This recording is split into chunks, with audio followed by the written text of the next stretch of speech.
May sapat na kagamitan ng pamahalaan para suportahan at protektahan ang tropa ng militar na nakikipaglaban sa teroristang grupo sa Marawi City.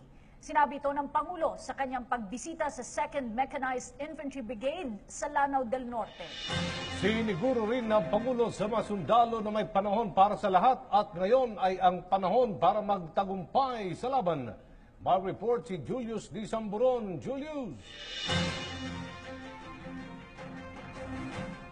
Ngayong araw ni Pangulong Rodrigo Roa Duterte bilang bahagi ng kanyang pagtutok sa lagay ng ating mga kababayang naapektuhan ng Marawi Siege at tagapagtanggol ng ating bayan.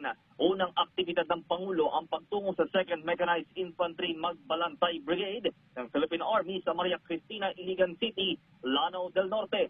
Sa talumpati ng Pangulong Duterte, nabanggit nito ang full support sa militar at magwagit maibalik ang peace and order sa mga lugar na inukupa ng teroristang grupong Maute. Ipagkakaloob ng pamahalaan ang anumang kakailanganin ng mga tropa ng gobyerno na nasa lugar kung saan nangyayari ang kaguluhan mula sa mga kagamitan hanggang sa aspetong medikal.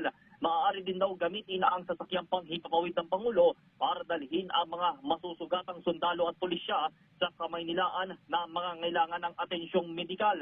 Babala ng Pangulo, buong puwersa ang gagamitin ng pamahalaan laban sa Maute at Abu Sayyaf Group upang matigil na ang pag-atake, pang-aabuso at di makataong gawa ng mga kalaban ng Estado na nakakaapekto na sa mga sibilyan.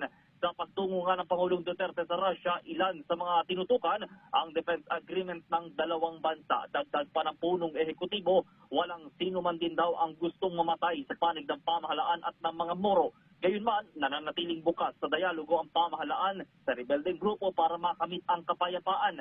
Iginiit din ng mahal na Pangulong Duterte na sa ilalim ng pagpapatupad ng batas militar, papayagan ang pag-aresto lalo sa mga masasamang elemento at paghalughog sa mga tahanan kahit na walang warrant. Sa mga naunang pahayag, naniniwala ang sandatahang lakas ng Pilipinas na nakukuha ng Maute ang kanilang mga armas galing sa iligal na aktibidad tulad ng operasyon o pagbebenta ng iligal na droga. Maingat ding minomonitor at binabantayan ngayon ng mga otoridad ang bawat entry and exit point sa rehiyon ng Mindanao. Babantayan din po ng pamahalaan ang mga individual na hindi otorisadong magdala ng baril o armas.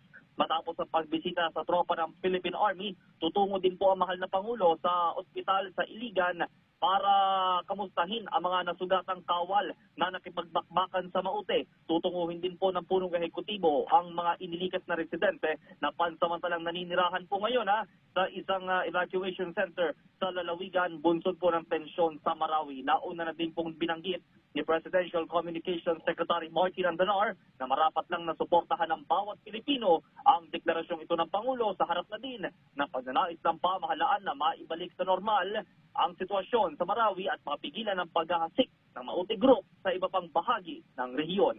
Yan ang pinakahuling balita sa Galaw Pampanguluhan para sa PTV News. Julius de Samburon. Maraming salamat, Julius D. Samburon.